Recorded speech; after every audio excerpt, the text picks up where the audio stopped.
Para pembelajar sekalian, kita akan melanjutkan pembahasan mengenai teknik komunikasi persuasif yang berikutnya, yaitu ada teknik of irritation. Ini sebenarnya teknik yang membuat lawan bicara kita merasa bahwa dia punya kewajiban untuk melakukan apa yang kita minta. Caranya adalah pada setiap kali bertemu, pada setiap kali kesempatan kita meminta dia untuk melakukan apa yang kita inginkan tersebut. Nih contohnya adalah sebagai berikut. Misalnya hari ke-1 bertemu dengan dia di lorong atau di koridor kantor kita. Karena kita sebelumnya sudah meminta dia untuk membuat spanduk sebuah kepanitiaan. Ketika bertemu kita tanyakan, jangan lupa ya bikin spanduk. Hari pertama. Berikutnya hari kedua kita bertemu lagi di pantry misalnya. Gimana? Sudah selesai membuat spanduk? Hari kedua. Hari ketiga bertemu lagi di ruang kerja kita tanyakan lagi. Halo, desain spanduknya udah sampai mana? Ya. Dan hari keempat kita bertemu lagi kita tanyakan lagi. Gimana? Sudah selesai desain spanduk?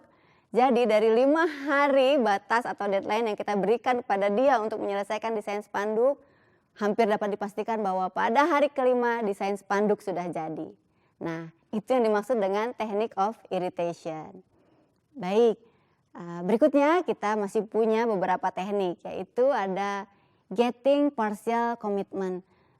Apa yang dimaksud dengan getting partial commitment? Jadi begini, ada permintaan-permintaan yang besar dan sulit dipenuhi oleh orang lain. Maka kita jangan memaksakan karena mungkin dia memang sulit untuk memenuhi semuanya. Tapi kita pastikan bahwa dia bisa memenuhi sebagian dari yang kita harapkan tersebut.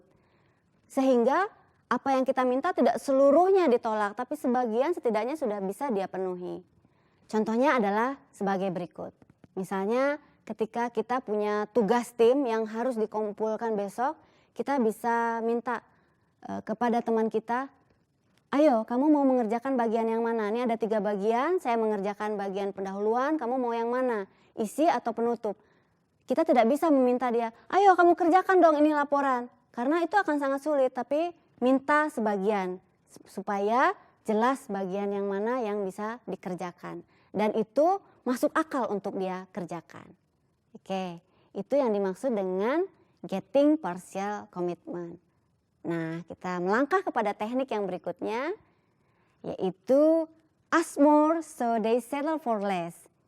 Ini sebenarnya teknik komunikasi persuasif yang sering kita lakukan mungkin kalau berbelanja. Jadi orang-orang, para pedagang itu menaikkan harga terlebih dahulu sehingga para pembelinya ketika mendapatkan harga yang mereka anggap lebih murah itu sangat bahagia. Padahal oleh penjual memang harga tersebut sudah dinaikkan terlebih dahulu. Jadi ask more, so they settle for less. Orang beranggapan harganya tinggi, ketika mereka mendapatkan harganya murah mereka sangat bahagia. Ini kalau kita belanja ke pasar baru atau ke pasar-pasar manapun biasanya ibu-ibu merasanya seperti itu. Ditawari oleh penjual harga 150.000, ketika dia berhasil menawar 100.000, ibu-ibu bahagia.